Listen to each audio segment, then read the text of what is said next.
Yeah, okay, time to live free. Plenty goals I'm achieving. Some real life topics and talking financial freedom.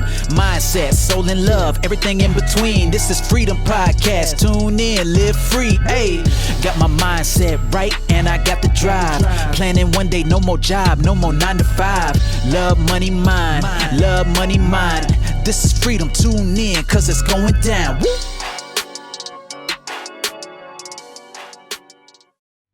Hi, this is Anna, and welcome to another episode of your Freedom Podcast. In this episode, I interviewed Christy Piper. Christy is the author of Girl, You Deserve More, and she is helping women, really focused on empowering women after a toxic or domestic abuse relationship. You're going to love this interview. She's really inspiring with everything that she's doing. And she's also provided us a great worksheet that kind of toxic relationships and need to get out. So can't wait for this interview. So Christy, great to have you on the show. It's really good to have you. Yeah, thanks for having me, Anna. It's a pleasure.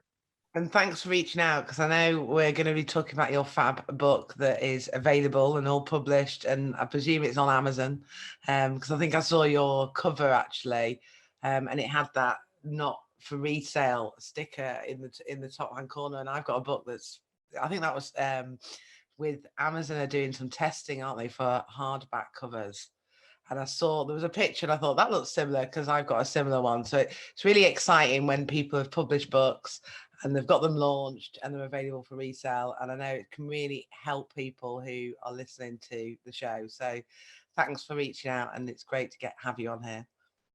Yeah, it's great to meet up with you finally. Yeah. So it's called the Freedom Podcast. And as I was saying just before we click record, the reason I put this together was really just to help people, mainly through tough times, but I think it just helps people face their fears, whatever that is. And I have these 3 pillars, and these 3 pillars are what enabled me to have equilibrium really in my life after sort of going through all the kind of leaving my abusive ex-husband and just all the challenges that came with that. So it's freedom in love, which is around self-care and the love that we give out to the world, and also self-love. Freedom in money, which is financial freedom, because not having any money and being pressured with finances is not nice. And then freedom in mind, because mindset really just encompasses the whole thing. So I talk about these love, money and mind. Because when one of those was not in balance, that's when I didn't have that equilibrium. So when I wasn't taking care of myself and didn't love myself, the balance was wrong. When I was having financial problems, the balance was wrong, and obviously mindset as well. And obviously mindset is so bigger than just the word mindset, because I'm a big believer that we can't be positive all the time, and it's good to release stuff, but be able to kind of look towards the positive and look towards the future with things. So yeah, I know you have your book, and I'm doing a book at the moment. It's a co-authored book, and it's a similar title. It's called I'm forgetting what the title is now. More to Her. The charity is More to Her Life, but the book is More to My Life. And your book, from memory, was Girl, There's More to Your Life, I think. I know, what's your title? Okay, yeah, so it's a little bit of a longer subtitle. The title is Girl, You Deserve More. That's it. And then the subtitle's a little longer. It's How to Break His Spell Over You, Escape Your Toxic Partner, and Become Independent. Yeah. So how did this book all come about then? Share a little bit about your journey. Yeah, so it's most of it's based on personal experience. Okay. And so what are you currently doing? Are you running an online business, or I know obviously you've got the book. Tell us a little bit about your sort of how you got to be writing this book in the first place, and how it can help people really listening to the show. Yeah, so I began writing the book when COVID started and they shut down the office to my last job. And I was like, okay, well, I'd always wanted to write a book. And so I joined an author group and I saw other people doing it and it kind of inspired me. I'm like, okay, well, the time's now. Yeah. And I had a few different topics I wanted to write about, but I just felt like this one could help the most amount of people now, especially given all the lockdowns and, people are stuck in the house a lot of times. Now they're not going to work or school and, Mm. they're stuck with this partner who's already not so nice. Yeah, yeah. Because I know obviously domestic abuse has really gone up here in the UK through the last sort of 18 months. So I'm sure globally, I know you're in the US, it's exactly the same. And I was actually in lockdown thinking I was really, really grateful, that I kind of got out when I did, because I was thinking, God, for those women that are stuck right now, it must be really, really difficult. And obviously, there's different levels of the spectrum, isn't there, of abuse as well? You know, um, There absolutely are. My book doesn't cover the physical abuse aspect so much because I don't really have so much direct experience with it, but that's what I feel like makes it more insidious. It's like, okay, you can't show somebody, oh yeah, look, I have all these bruises, or, oh, he sent me to the hospital or anything like that. So it's not obvious to a lot of people looking in from the outside, and it's really easy um for him to just say, "Oh, look, I take care of you. Look, I pay all the bills." yeah, I mean, so to other people, you look well taken care of. Maybe you get all the clothes that you want and you live in a nice house, you drive the car you want, but that's not everything. exactly. So your book we will put in the show comments. So anyone listening to this who's curious and thinking this book sounds good, you can have a look in the comments section. And also, that's if you're listening to iTunes, in the show comments. If you're watching it on YouTube, you can look in the comments. Who do you think this book? Obviously, women who are in the lockdown, or women who are within a relationship that they know is toxic, and they're unhappy. I know I personally felt like my soul was dying. There were a couple of violent episodes, but it wasn't. He actually used to say to me, you're not bruised, you're fine. You know what I mean? So there was I think a lot of women who go through any kind of abuse, the psychological coercive stuff is worse in some respects. Um, Right. They call that coercive control. yeah. Absolutely. So so obviously it's for anybody that is in that kind of, how can the book help them specifically, if you know what I mean? Yeah. So it goes through the kinds of things that he might say, that, it'll sound logical. He'll say something and you'll just want to believe him. And for example, one of the principles in there is, I talk about intermittent reinforcement and why you feel addicted to the relationship. And it's like this push pull. It's like, okay, I go through how these scientists in a laboratory were giving these rats like just a pellet.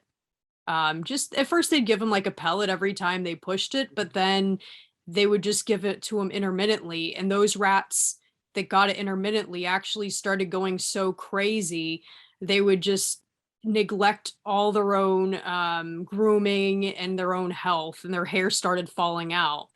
Um, and that's basically what an abusive partner will do to Yeah, you. And you actually will feel more addicted to that person than you would to a healthy relationship. And so I go over a lot of, the mental games in the book, but I also give resources for somebody who feels like they don't have their own bank account or their own money, or even a place to go. They don't have any family or friends nearby. I outline several different options, okay, because when that's you're in good. that kind of mind space, your brain's closed off to other options. Like you're in fight or flight mode. So like Yeah, you can't really think for yourself. So that's, what the book's designed for, to give you those options. yeah, that sounds really useful. That sounds great. um so as regards to kind of like your story, is there anything that you want to share that could help people maybe listening? Yeah, absolutely. So I was in 2 relationships with 2 different partners like this. And the first one, I did get away from him because he moved away for a job and I just decided not to go with him. But things happened. I had some issues with my family. Things were falling apart at the school I went to.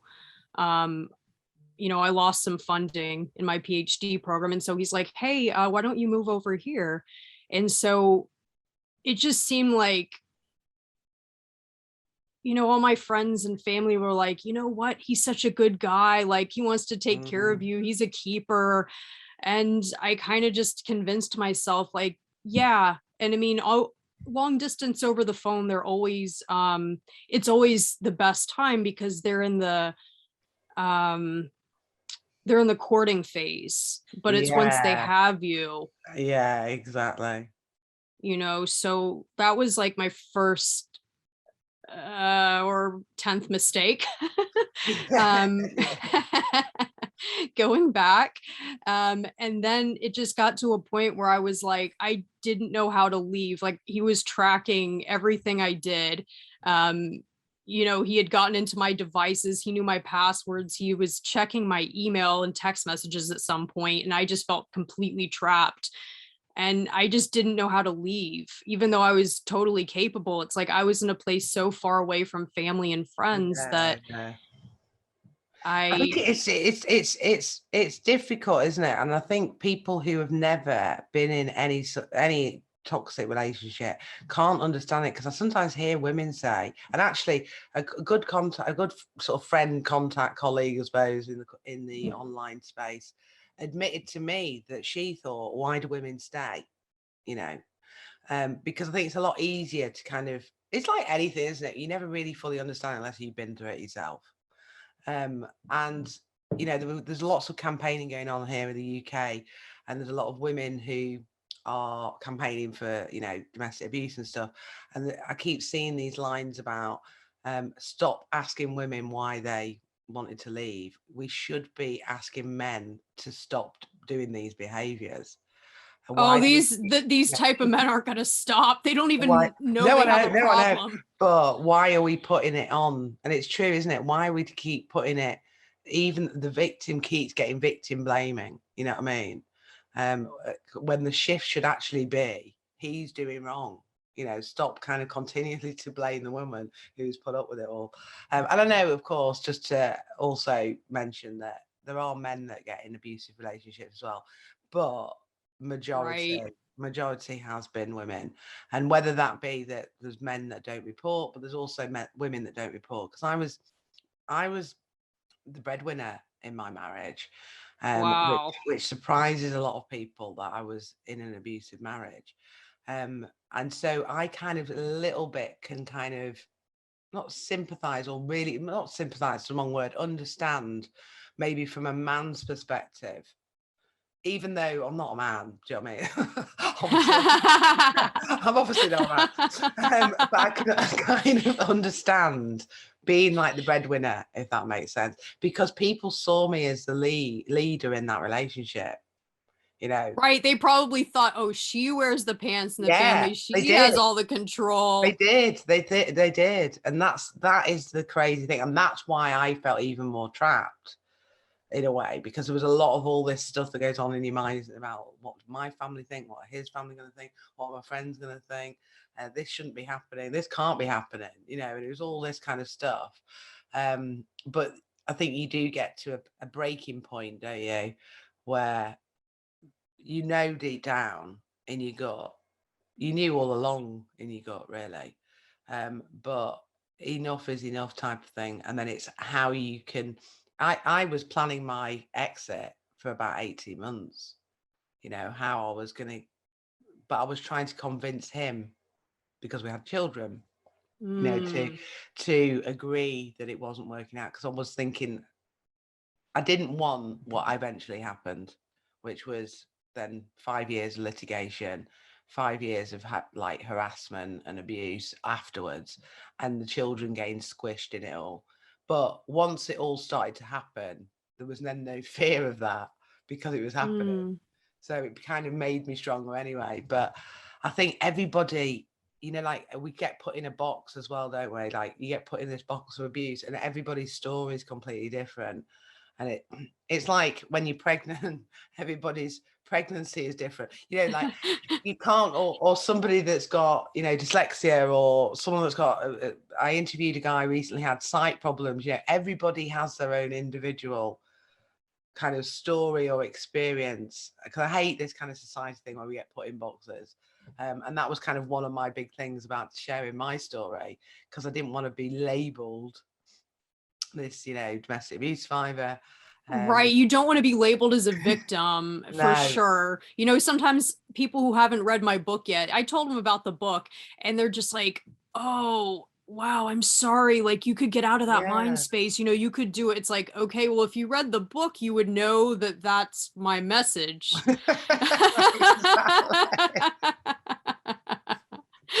Exactly.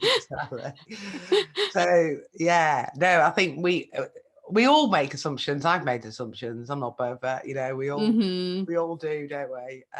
But it's great to be as open-minded as we possibly can, because we're all unique, we're all individual, and we all bring our own. And that's why I love this. Well, obviously I love the podcast, it's my podcast, but that's why I love actually interviewing people in this podcast, because I've met some really amazing people, and everybody's individual. And even though I've met people maybe that you on paper you would say would be similar, they're not, you know, because we all have that personal story and experience that we bring to it.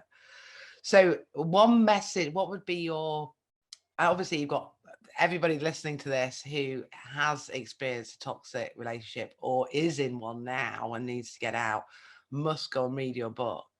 But is there anything for anyone that's listening right now that you would like give them, like if you could give them one piece of advice to someone who is in you know, a toxic relationship, knows really that they need to go out, but they're people pleasing, they're going with the flow, they're feeling trapped, what would you say to them? Yeah, I would say that, you know, your friends and family really have a bigger influence on you than you think. Everyone around you's perception, and they don't know the whole story. Their perception is influencing your decision right now. And even just reaching out to talk to one or two people about this who can be a little bit neutral, who don't know you as well, who's trained, such as like a church leader, a therapist, or somebody who has some kind of experience with this subject, who doesn't really know you that well personally, and they can help guide you. And you know, it doesn't have to be this way forever, even though you feel like there's no way out. Like talking to that person can help you out a lot, and you can change your role in life. Like once you get out of this, you don't have to, you know, be in that type of relationship ever again. You could have healthy relationships and be around good people in situations. You can choose today. Absolutely. Yeah, no, I think that's really, really good advice, because I think friends and family who know you, there's a bias on both sides, isn't there? So someone completely independent is so good, just to even speak to someone like that.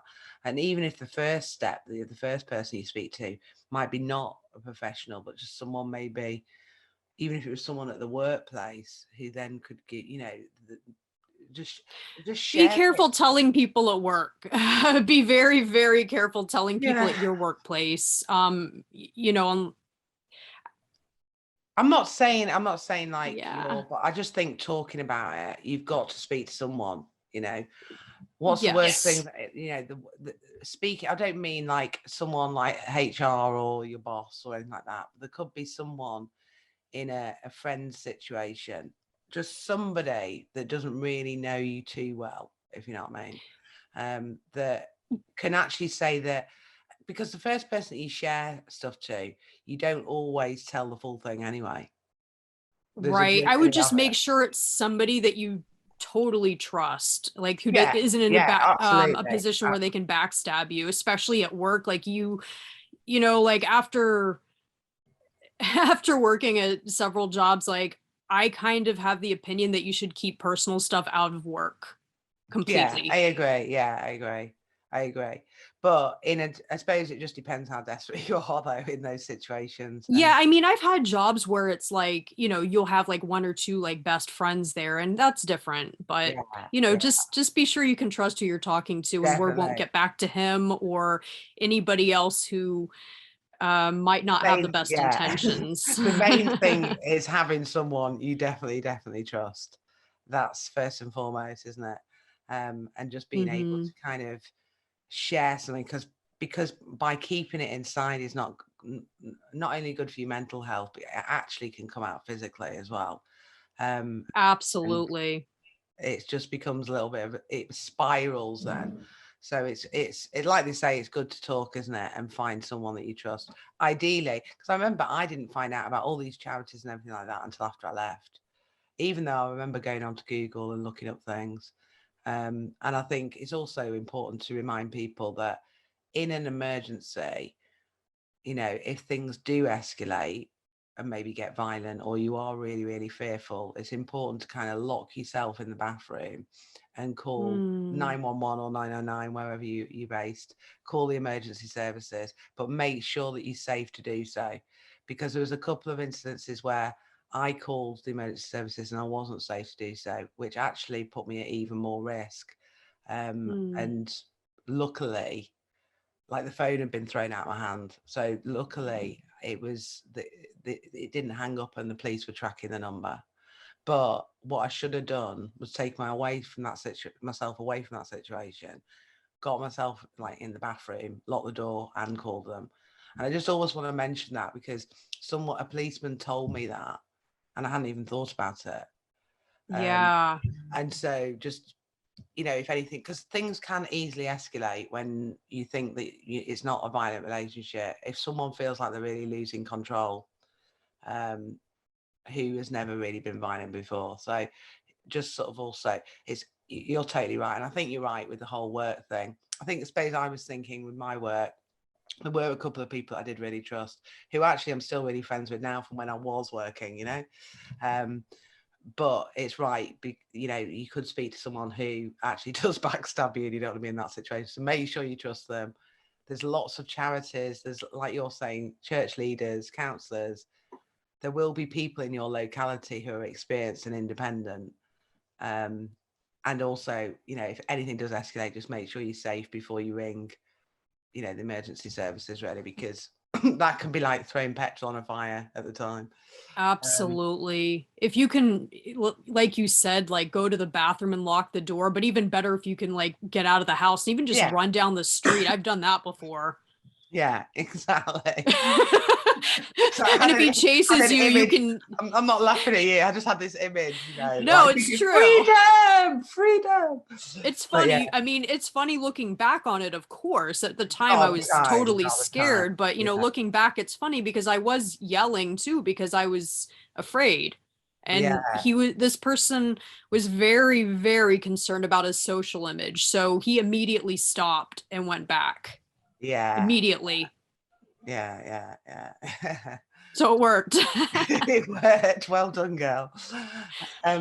So what's the future plans? What are you now? Obviously you've got the book, and that's a big thing because it's just been launched. Anything that you want to do sort of the end of this year, beginning of next? Yeah, so I already have some other books in the works, and I'm also working on my coaching business. Brilliant. Great stuff. Well, keep us updated. Maybe come back and let us know what you're doing in the future, and how you can kind of continue helping people. And if there's anything that you want to share with the listeners, then go for it now. Or you can always give us any links to your website or anything to do with your coaching that we can put in the show notes. So anybody that wants to reach out to Christy, what is the best way to kind of contact you? Yeah, so you can email me at christypiper.com, and that's CHRISTYPIPER.